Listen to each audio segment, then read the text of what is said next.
Greetings, everyone. This is Shauna from Jeffco PTA. We are so very glad to have you here with us tonight. And we're going to go ahead and kick off this meeting so that we value your time very much. And we will always end by 8:30. That is always our goal. Today is March 24th. So we do need to first approve the agenda. And if anyone doesn't have any objections, we can approve this by consensus. Can I see a show of hands with thumbs up? Use a little icon or with your thumbs. I'm looking through. Please feel free to speak up if you have some objection to approving the agenda. All right, then we'll go ahead and approve that by consensus. So next thing to go over is financial report. Our wonderful treasurer, Debbie Carpenter. Can you please do the financial report? I sure can. Okay. I would just like to say real quick, it's a good lesson to make sure we read our minutes from the previous meeting, because when I posted my treasurer's report, I had forgotten to put the money that we allocated last meeting for training for the state convention. So you will see a corrected one up there that has the $300 we all allocated for training down in the expenses under leadership, okay? I just also have to take a personal point of privilege here to thank Amy Sapphire so much. She seriously improved the bottom line on our scholarship committee. So you'll see that big jump in that this month, and that's primarily due to a generous donation Amy made from her yoga. Yes, big pom-pom. I got the pom-poms. Yay, Amy, yay, thank you. Double pom-pom. And also the fundraiser at the Pig and Out Barbecue was, I think, quite successful. So you'll see that. Other than that, nothing much else going on. So we have $22,618.01 in checking. Nothing's uncleared at this point. $57.80 in these little savings that we have, and the restricted Jane Hammond funds, $5,918.65 for total funds of $28,594.46. Woohoo! Certainly a lot better than where we started. And thank you, Debbie, for your incredible work. You have been the most wonderful treasurer. So thank you for everything. We really appreciate you. Anytime, Shauna, anything for you. All right, so we have some really exciting news. So Jennifer Granberry, Vice President of Membership, you're up next. Hi. So we hit, well, officially we're at 120, but I think somebody paid twice. So we're at 119 really, but as of today, we're officially 120, which is amazing. We hit triple digits because Shauna got on Facebook and said, come on, y'all, it's time. And I was super excited to finally hit triple digits. And last year we had 83, and the year before that we had 42. So I'm super excited that we have gotten a lot of awareness out, and we've gotten a lot of people to join our Jeffco PTA and our mission in advocacy and helping out kids. And I'm just super excited with that number. So thank you all for sharing the Facebook posts and signing up all of your husbands. And yes, Evie, it's 120 officially today, but I'm pretty sure that one person paid twice. So I'm going to have to refund it. So we're at 119. So Jen, incredible work. And that is almost almost quadruple. So it's more than triple the membership previously. So to this term. So I'm proud of your work as well. And I thank you for the hard work that this entire board did in promoting Jeffco PTA. Also, if you're just joining us or you didn't hear before, please make sure you type your name in the chat so that Kay can do our attendance. And that's for everybody who attends this meeting. And thank you. So our next order of business actually is the election meeting. Anybody who wanted to run from the floor was required to let me know 15 days prior to our meeting. So of course we advertised, we had a really wonderful nominating committee. Mike was our nominating committee chair. So thank you, Mike, for coordinating that. And thank you to the entire nominating committee. I know you guys worked really hard on that. You were so very efficient. and great communication. You guys took care of this. No one contacted me to run from the floor. So we actually have the slate that's approved from the nominating committee, and that is our choice in voting. So my question to you is going to be, we can either approve the slate by consensus as a vote, or we can vote on everyone individually. So I would like to know if you're okay with approval by consensus of our nominating committee slate. If you oppose this, can you please send me a message, or would you please unmute yourself and speak up?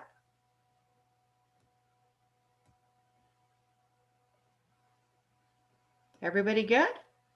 Then we will approve Kay Slater as president, Wendy Flushy as first vice president of outreach, second vice president of membership is Jen Granberry, third vice president of communications is Tina Galterio, secretary is Amy Nita. Marta, go ahead and if you need to say something, go ahead. No, I don't need to say anything. Thanks. Oh, okay. I wanted to make sure. I saw your hand raised, but I wanted to make sure. Thank you. Treasurer will be Amy Sapphire, and the articulationary vice presidents are Natalie Lindeberg, Amy Nita, Katie Herrera, Jeanette Hageman, Heidi Duell, Mike Elder, and Darcy Wood. So congratulations. Yay. So good job. I'm not going to cry. So we'll have installation next month, which I hope everybody will join for that.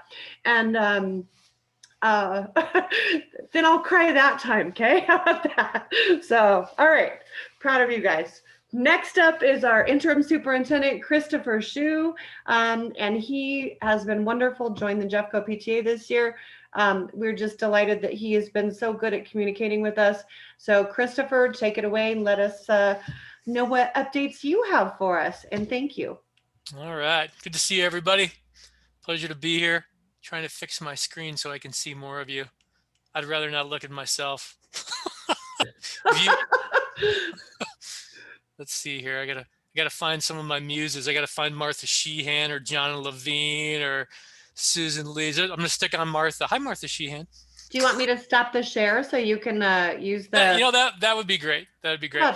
This has been one of the hardest things for me. Is I'm such a people person, and I was thrilled to get this opportunity to be the interim superintendent this year because I thought I would have the opportunity of meeting with 350 of Jeffco leaders every month in the boardroom because I just love the microphone, but it never happened. So so I'd like to see all of you. It's great to see you.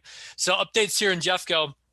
First of all, we will have a new superintendent finalist announcement tomorrow. We'll have a special board meeting around 5 o'clock. So they will announce the superintendent finalists. And after that happens, it's about 14 days. And then they do all the contract negotiations, all that. So we should find out who the individual is tomorrow, who's the finalist. So that's the exciting news we're waiting for here in Jeffco. A really good friend of mine just was announced as a superintendent finalist in Cherry Creek, Chris Smith. So that was fun. Another one of my buddies is on the interview list down in Douglas County. So I've got a lot of my friends who are interviewing around here in the Front Range because, you know, there's multiple openings. So that's been fun for me, just supporting my friends and wishing them best as they move through the process here. So that's the big announcement. We are moving into spring break next week, and any of you here who are parents or educators, oh my gosh, do we need this? We're all worn out except for Martha Sheehan and Susan Leach. Then neither one of them, they're ready to go. They'll be working next week for some reason. I don't know what's going on, but no, they won't. But we're all looking forward to that. We need it. I can't say enough about the staff, 14,000 strong in Jeffco. I'd put them up against any other school district in this nation for everything they've done for their students, for their families, for their colleagues. It's really been a challenge. There's no doubt about it. But how people have stepped up and just gone up and above everything they're used to doing, I just appreciate that. Campbell's here. I see Campbell. Hi, Campbell. Campbell's been working hard, just trying to navigate everything that is student and COVID.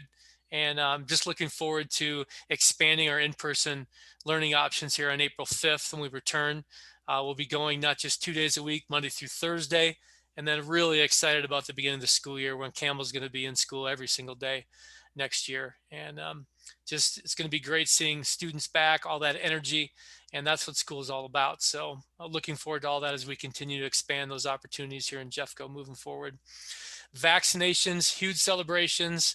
Our employees in Jeffco are vaccinated, and just have to thank our partners once again, SCL Health and Centura Health, Kaiser, Stride, and our Jefferson County Public Health partners. They have provided this along with, of course, our governor and Colorado Department of Public Health and Environment, but the vaccines are out there. Martha Sheehan and I were chatting back and forth. I had my second dose on Saturday and it totally kicked my rear end. Holy cow. And I never get sick. The last time I took a sick day, I had H1N1 in 2010. Otherwise, I haven't taken a sick day in 11 years, and I took a half a day on Monday. And my wife also had the vaccine, teacher in Jeffco, 5 minutes before me, nothing. So who knows how it's going to impact you when you get your the vaccine. wife is tougher than you are. So oh, there's no doubt there's no doubt, and there's no denying. Yeah, she's raised by a truck driver in Illinois, so no doubt she's tougher than me. I was just raised by farmers in Wisconsin, so truck drivers' kids are tougher than farmers' kids. But we're just excited about the vaccines. I can't thank our partners enough to provide that, and once again continue to offer those opportunities for expanded learning here in Jeffco. Our budget, we continue to work on our budget in Jeffco as we have to make reductions of $54 million. But I need to thank our federal government in this great country we live in. They continue to approve and send funds to school districts. And this really helps us in our learning recovery that we're moving through, creating options, additional options throughout the summer, additional mental health services for our kids. As the funding that's coming in, our focus on our students, our focus is on funding for our schools to expand those opportunities. It also allows us to continue to keep our employees employed in Jeffco as we even are moving forward with these $54 million in reductions, which is huge for us to continue our services in our schools. And it also allows us to create some new expanded services. If you haven't heard, we are starting up a K-12 remote learning program in Jeffco. We already had a 6-12 asynchronous program, which means students in that program, they learn asynchronously, so they don't necessarily get on with the teacher during that class time. But next year in Jeffco, we will have a synchronous learning program K-12. So maybe Campbell is registered for that, and she'll be going to school remotely with her teacher. She's saying no, she's in person. And that is because of the ESSER funds. I want you to know we are able to expand this program and meet the needs of hundreds of our families who either their kids are really thriving in this environment, or they need to continue in the environment because of health concerns or maybe multi-generational health concerns with their families. So lots of really good news in Jeffco with the vaccinations, with the ESSER funding that's coming in, with spring break, and just the expansion of our in-person learning and our new superintendent announcement. So all good things moving forward here in Jeffco, and we continue just to support each other and navigate.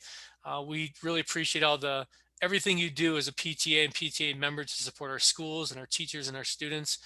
It takes everybody right now, and we're all in this together. That's been a slogan of ours since this pandemic began, but we'll keep on working hard and working together. As always, I want to thank John and Levine and Shauna for everything you do for our school district, powerhouse women and powerhouse people in Jeffco. So thank you both. That's it for me. I'm going to cry if you keep that up. Now, we saved the tears for the April meeting, okay? So right. Someone else will have to sit beside me to speak during that one. One question in here too, Martha wanted to know the remote school. Is that going to be pre-K to 12 or K-12? You know, I would have to check. I've heard pre-K-12, and so I'm going to go with pre-K-12. I'd want to check on that for sure, as sometimes the instruction looks a little bit different. But Susan Leach, Dr. Leach, who's tougher than her, is shaking her head yes. Okay. So. Well, I guess we have to start a remote school PTA then. There you go. Okay. Well, Christopher, thank you for everything. I know Ms. Granberry will probably be tracking you down. So next year, so to make sure that you join PTA again, because we always want you to be a member. That's easy for me. That's easy for me. Perfect. Well, we appreciate you. We appreciate your support. We appreciate all the time you've given us this year and all the answers to questions. And we have sent you a lot of questions. So you have a lot of emails from me, so that are not really from me. They're from all of the questions that come to me. So thank you. We appreciate it. We appreciate the hard work that you've done this year.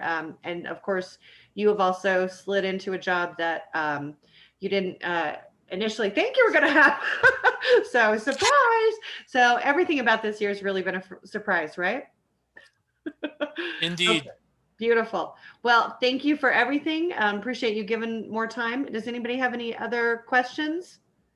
All right, then we just get the pom-poms out for Christopher Hsu, and thank you for being our interim superintendent and joining us every month this year. My pleasure. Thanks for keeping me standing too. And Susan Leach has been doing that. Martha Shizan has been doing that. So I appreciate all the people who have been taking care of me.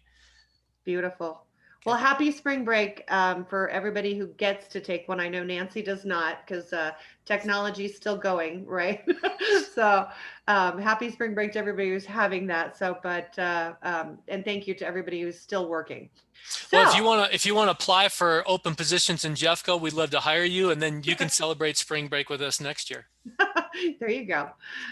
We'll just maybe celebrate spring break, but with our kids. That's a good one too. So next item on our agenda is our amazing Chief Student Success Officer, Dr. Susan Leach. So we'll take it away. Hi there. I'm going to get my screen going here. Oh, good. Thank you for being with us. So we are so very, very lucky to have her. Actually, all of the departments that are, you can make me a Zoom expert, Nancy. I'm pretty much there, but I'm happy to. But no, after this pandemic's over, I'm a little over Zoom, except for with you guys.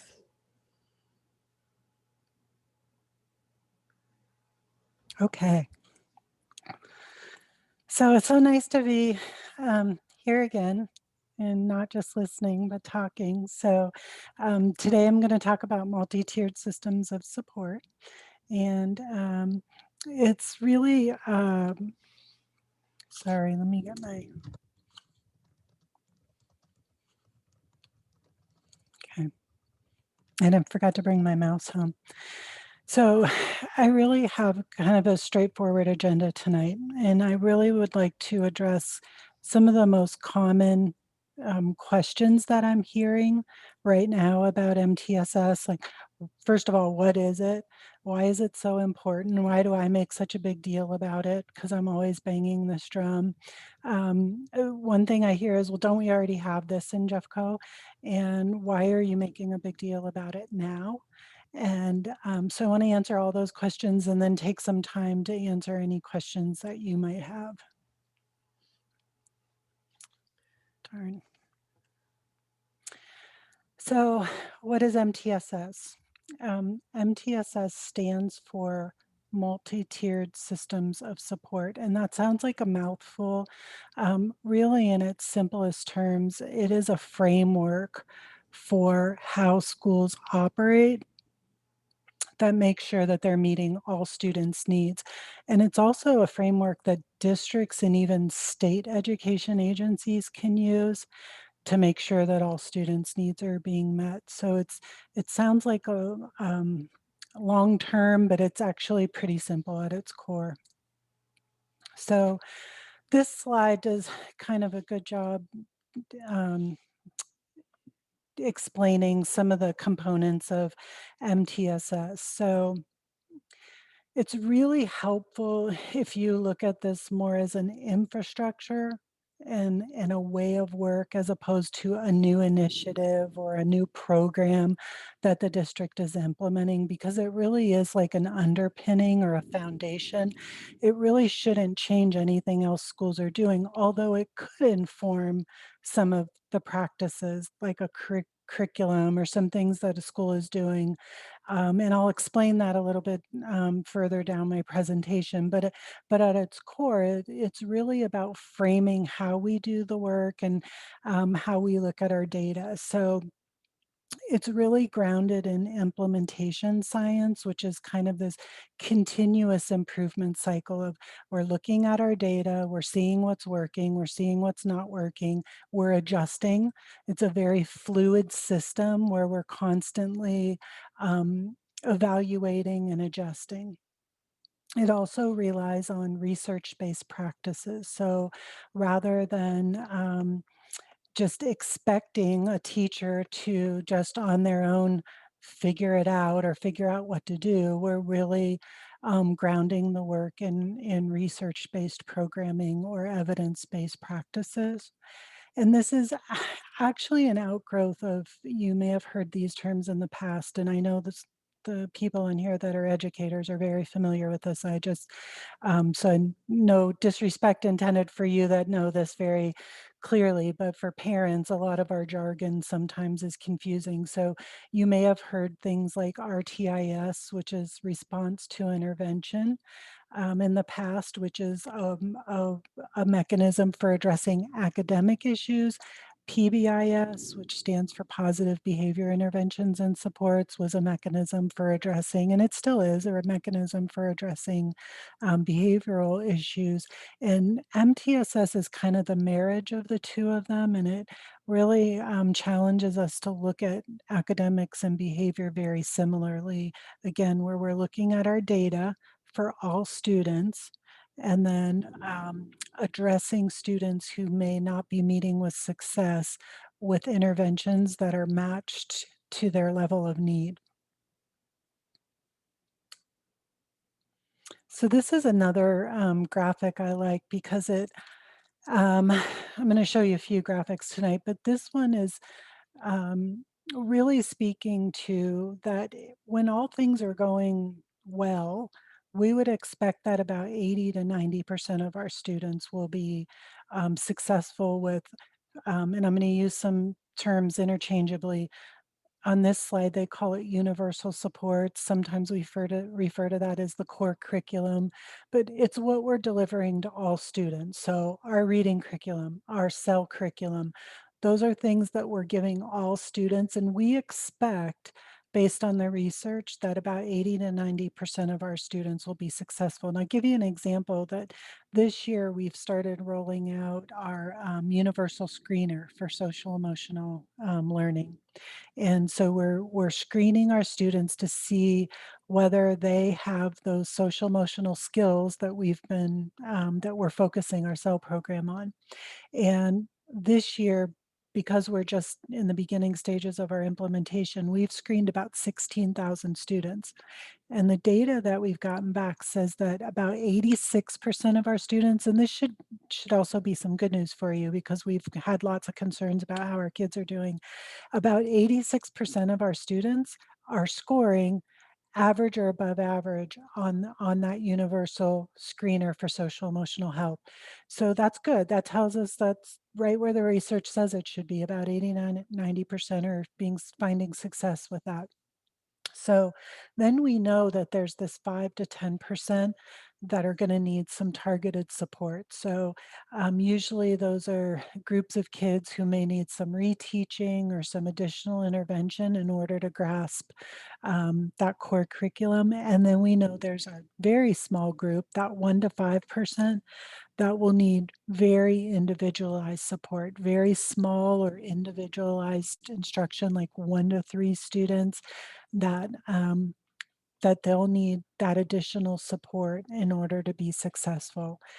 And I like this next slide because one of the things that early on was confusing to a lot of people was that if you see this green level that represents the universal supports, oftentimes people thought that that second layer, the students that needed those targeted supports, that we would pull them out of this green area. So we would student struggling in reading, we're going to pull them out of reading to give them some extra reading support. And what we did was rob them of their exposure to the core curriculum. And so I like the way this graphic is laid out because it really emphasizes that these supports are layered. They're in addition to. So a student who is up in that tier 3 or that very intensive support level, they're getting that in addition to the core and in addition to the targeted. We've layered on a third level of support for them.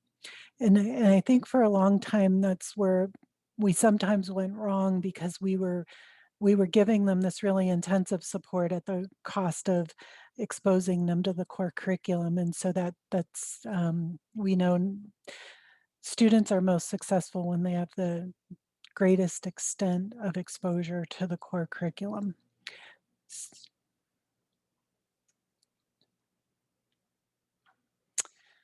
So one more, I think this might be my last graphic that I put in, but this just kind of pulls it all together. So what we're constantly doing, you see that circle in the middle that's really representative of that implementation science where we're looking at the problem, analyzing it, developing some interventions and implementing them, but then always having an eye on our data to evaluate whether it's working so that we can be very fluid and nimble in how we respond to student, not only the student problems, but then how they're responding to what intervention we're applying to that problem. So we're able to match what we're doing to what the student need is. And I think that's just kind of a nice way of summing it all up. So why is all of this important? One of the things that I like most about MTSS is that it doesn't always assume that the problem lies with the child. And I want to give you an example. And I don't know if I talked about this here. Sometimes I talk about similar things. So if I talked about this, Shauna, would you unmute and tell me to stop? I sure will. Okay, so I don't know if I talked about this fish versus the water problem. But early on, I've had lots and lots of training in this because in Florida, we were doing this for quite a long time, and it was just our way of work there. And one of the phrases that we used to use all the time is when we were looking at problems is it the fish or is it the water? And I think that for many years in education, we would always try to fix the child, and we would always assume that if a child wasn't being successful, we have to apply some fix to the child. And I'll give you a great example of this in action. And this did not just make sure you know this did not happen in Jeffco. This was in a different state and district.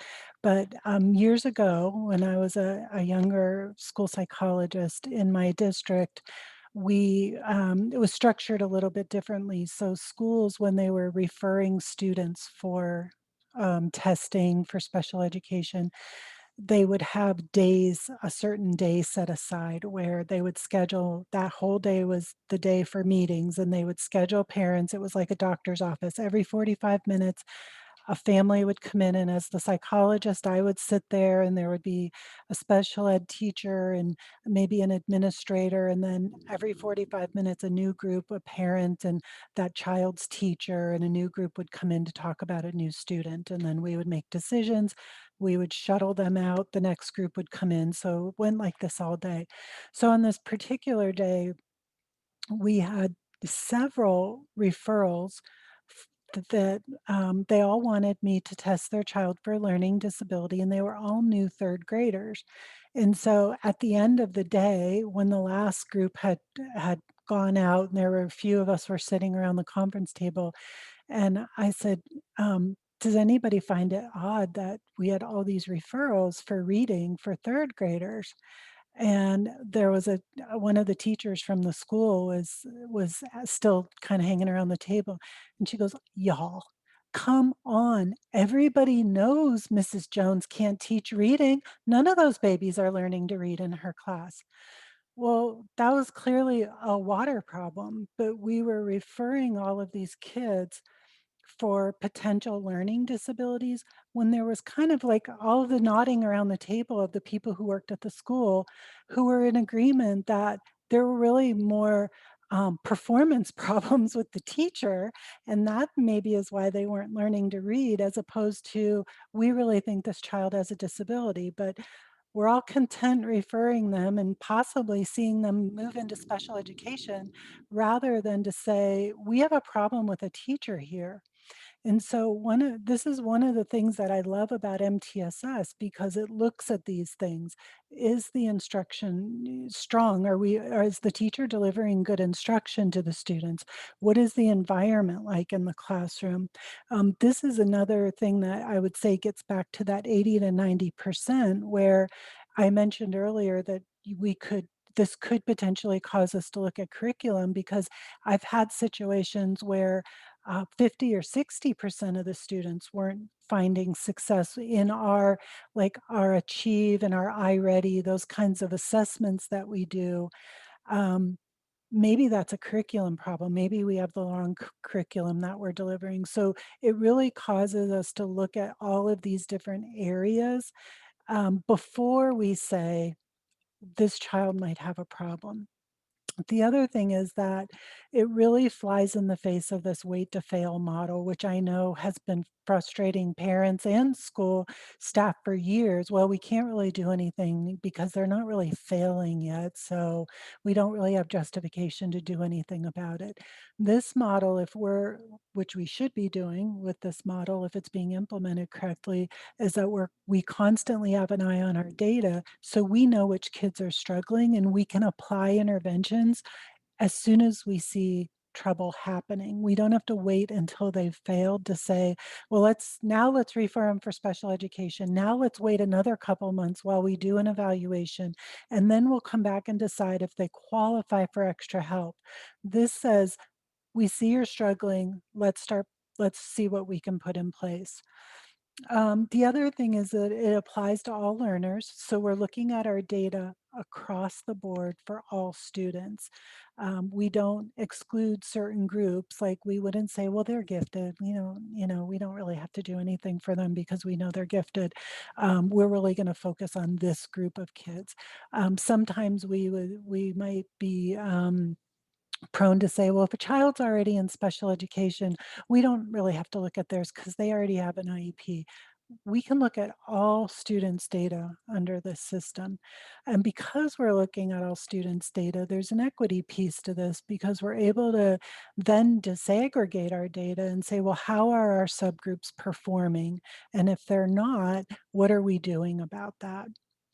Um, the other thing I like as an administrator, I would say, is that if you are a principal or you work in a school, you shouldn't really have any huge surprises. And so for years, we would have this situation where we would wait for the state testing results to come back, and everyone would be on the edge of their seat waiting to see, how did we do?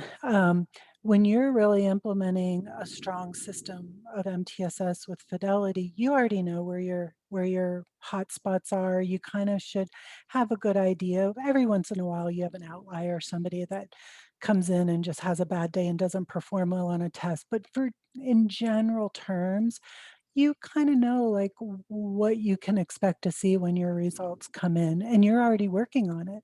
You're not waiting until the results come in and then reacting. You've already got a plan in place for those students. So another thing I hear quite often is, don't we already have this in Jeffco? And I would say, yes, kind of, we do. We have this in many forms and fashions. And not every school is doing this, but many, I would argue most of our schools have some iteration of MTSS in place. The issue I have right now is that we don't have a standardized system in place. So what you find in one school will be very, very different from what you find in another school. Tier 3, that level, that red level that I talked about, in some schools means intensive interventions. In other schools, that means special education. And so what we're working on right now is really standardizing our practices across the district so that so that you can expect the same thing no matter what school that you go to, and B, that we're all using the same language and the same practices across the district so that we have some real accountability and we understand that I guess accountability to the research would be my other big ticket item that I'm really concerned about, because I think what we tend to do is we start kind of doing our own practices and we change and adapt them or we retrofit them to what our structure is. And when every time we do that, we move further and further away from the research. And so my goal this year and what we've really been working on this year and we'll be working on into next year is introducing some standardization across the system so that no matter what school you go into or you have your children in 2 or 3 different schools, you should be able to expect that the same things in each of those schools. My other question that I hear is, why would you do this now? With everything teachers are dealing with everything that's going on, why are you? And this was a lot of the pushback, quite honestly, when I first came into this position and was asking questions about this. The first response was, well, we just can't put another initiative on our schools. We just can't ask teachers and principals to take on something else. And so, and now in hindsight, if we would have done it, then we would have been in a much better place right now. Who knew that there was a pandemic coming? But the reason that I say now it's really imperative is that this will be a framework that will allow us to not only assess but intervene as our children are coming back to school full time. We know you've been hearing this term quite a bit about, learning loss and COVID learning loss. And we've talked here before about concerns around our children's mental health. And so we need a mechanism a research-based mechanism to determine what the extent of that learning loss is, what the extent of our students' mental health or social emotional health is, and then how do we address that and implement some um, research-based interventions to address those? And then how do we track if they're working? How do we know that what we're doing is having a positive effect on our students? And so I would argue that now more than ever, it's really imperative that we know that we have a strong system that we're implementing with fidelity across the district. So, we do have a couple questions, if that's okay. good. Yeah, that's what I was just going Oh, to perfect. suggest. Well, look at Perfect that. It's timing. almost like we were reading each other's minds. Well, I have made it not a secret that I adore Dr. Leach. So Susan is accessible. She's great with parents. You have no idea how many students, families I have referred to this woman directly in Jeffco, where they, have some problems with their kids and they just can't seem to break those barriers. And Jeffco PTA is always that entity that somebody's having some issue at their school and just feels like they just, keep hitting walls and can't get progress made. And some of that has to do with the lack of resources, severe lack of resources we have for public education and our funding in Colorado. So that's part of the problem. But, Dr. Leach has helped so many families one-on-one. I will tell you that sorry, so use my brain. My brain just froze there for a minute. So I guess this happens during the pandemic, or you can diagnose me later. So just these issues that you help with, you have been so phenomenal. And everybody should also watch. I'm just going to give a plug for this right now. On April 15th, we're going to be doing another special event with Dr. Leach. It's during the day, not required to attend, but it's about the Bionic program, the Believe It or Not, I Care.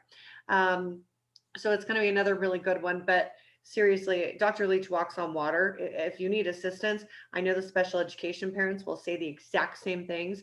And Jeffco is so lucky that we have you. So, and that you came here from Florida, in 2018. But yay, you are an asset. So Natalie wanted to ask this here too. For the standardization across Jeffco, how will the schools receive equitable resources? And will the schools have to pay for additional interventionist resources out of their own budgets? So that's a really good question. It's a great question, and no, we're not expecting them to pay. One of the things that I'm advocating that we use some of those ESSER funds for, because they are directly related to COVID loss and ramifications of COVID, would be to purchase some of that intervention help. And we're actually creating a proposal, and we have created a proposal to bring forward to budget to provide some of those resources. And the really, this, as I said before, it is a framework that this doesn't cost any money to implement. What we're really focusing on moving forward right now, we're teaching our district level leadership, because we need them to understand, because even at the district level, there's varying levels of understanding of what this is. And so when people don't understand what it is, they unwittingly either reinforce the wrong behaviors or disseminate the wrong information. And so we've been really intentional about making sure everyone at the district office understands and is speaking the same language. Over the next few months, we'll be turning our focus to principals and school administration teams to teach them, here's the common language, here's what we should be doing. But that will really be focusing on just their school-based practices and not so much purchasing programs. Where I see the purchasing coming in is in some coaching support, training, and then some intervention type packages that schools would be able to use when students are struggling. And I know from you and I talking individually one-on-one, you're something of an expert in this, um, far more than what we've implemented in Jeffco, here in the past. So I know that you have extensive experience in it. So, and how wonderful that we got you before the pandemic as well, so that we can implement this. Now, the other thing that I know you and I have done a lot of talking with mental health and the mental health needs going on in our community. And there's some issues I know that we've seen where parents are also struggling, so and staff members as well, and sometimes we also impact our children negatively. Yes. So with our own anxiety, or depression, fear, whatever it is. So I know that there's that piece. We do have the benefit going for us that suicides have actually gone down during the pandemic. Now, certainly mental health calls have gone up. But another thing that you've said before is a lot of this reaction is a normal reaction to an abnormal situation. Yes. And I love that you said that, because I've been able to tell so many people that, and it helps to put your mind around that as a parent. Yeah. I mean, we're all struggling with this, right? So why would we pathologize something? That would be like saying, there's an earthquake and somebody gets scared when the room shakes, and you say, oh, well, you must be mentally ill if you are bothered by the room shaking. Well, no, they just went through an earthquake. It makes total sense that they might have that kind of reaction. So right now, I think, in 10 years, I think we're all going to look back and this will make a lot more sense. Right now, we're still in the middle of it. And so it's hard to kind of distance yourself from that. But I just worry that I just want to caution people, A, about pathologizing, and B, there's something really curative about normalizing. Like, you should be feeling kind of weird. Everybody's been cooped up in their house. That is kind of depressing and anxiety provoking. Who wants to live like that? So yeah, I get why people would be feeling that way, instead of saying, oh, they must be mentally ill if that's happening. So Right. yeah. Okay. I've been asked to repeat that. It's a normal reaction to an abnormal situation. And then the next And question here too is, how long will principals have to implement multi-tiered systems of support into the everyday practices in their schools? mhm. So that's a great question. I'm glad you asked. And really what we're trying to do is meet principals where they are, because we know that a lot of schools already have some good things in place. And so what we, rather than say we want you to adopt this new way of work, we are trying to encourage principals to adapt what they're currently doing. So we're hoping that we're going to see them making small shifts so that we're all getting into the same lane and the same practices, as opposed to saying, stop everything you're doing and do it my way. And so what we've been doing, starting the fall semester, was cohorting schools. So we had every school in the district completed a needs assessment that would give us a good idea of where they were in terms of their practices. And then we've been cohorting them so that we can provide that level of support to schools with like needs.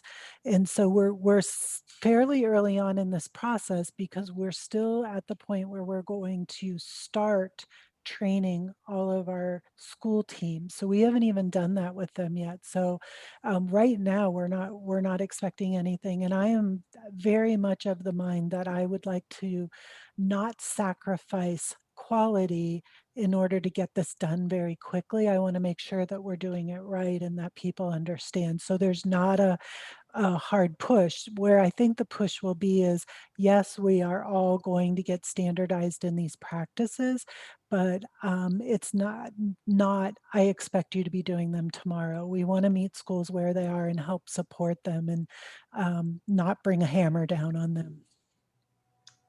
Beautiful. Anyone else have a question?